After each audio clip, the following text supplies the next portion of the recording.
Hear me, guys. This changes everything.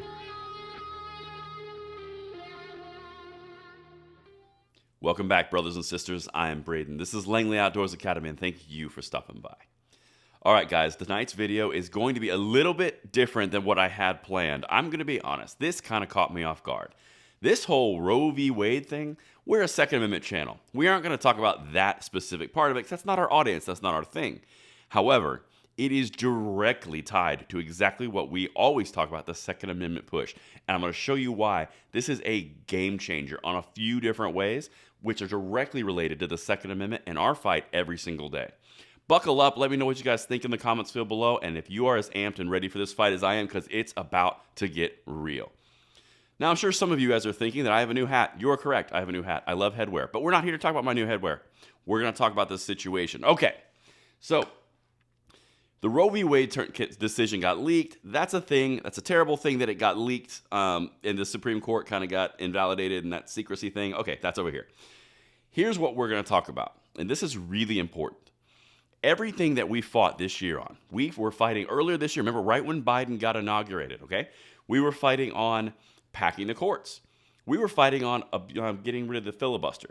We were fighting on all of these different things that directly related to our Second Amendment rights. There was immense pressure on removing the filibuster against Manchin and Kyrsten Sinema when they were trying to get Build Back Better, when they were trying to do all these different leftist agenda items, which included gun control. And that's really important to note because this is going to reinvigorate them on the political side like you've never seen. They just got punched right in the face, and it was a surprise punch to them because Roe v. Wade is one of the tenets of the left side of the party. This is a big deal. So how does it tie into the Second Amendment? It ties in two ways. Really three ways. The first way, and like I said, let me know what you guys think if you agree or disagree.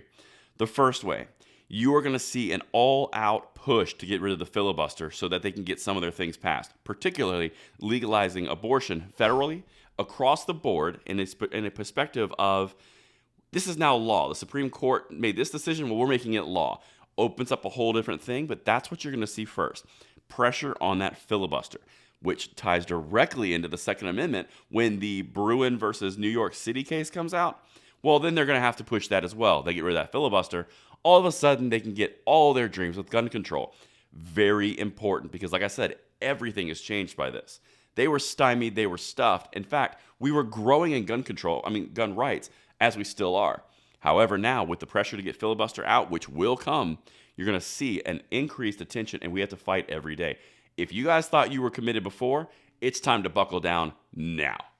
The second thing, they now have something to unify and rally for the midterms. Before, they had nothing. They had terrible poll numbers. They had terrible results. They had terrible everything. Well, now they have something that unifies the left side of their base.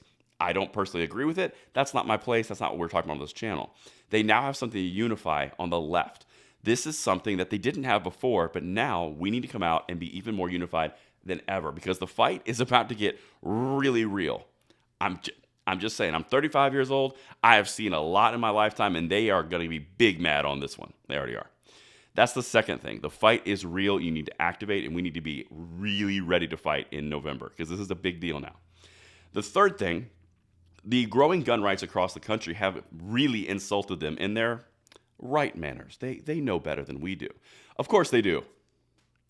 But the big thing here is that's something that has been a thorn in their side over the past 6 months that we've been growing our gun rights. Over 25 states are now constitutional carry. This is a big deal because now if you look at the spectrum of the politics across the board tying to gun rights, you now have pressure on the filibuster again. You have, packing the courts again. This is something that we covered back when Biden was first inaugurated all the way through like June. You now have pressure in unification across the board for the midterms. The Democrats now have a rallying cry. Now you have also the irritation that constitutional carry and gun rights were growing. Guys, this fight was going to get real interesting in November. Well, now, the gloves have come off. This changes everything. Let me know if you agree, if you disagree. Let me know your thoughts in the comments field below. And every single day, we will be here fighting for these Second Amendment rights that we hold so dear, and we will pass it on to the next generation. Let me know what you guys think. Am I on base? Am I off base? And I'll see you tomorrow morning on the Bullet Points. I'm Braden. See you later.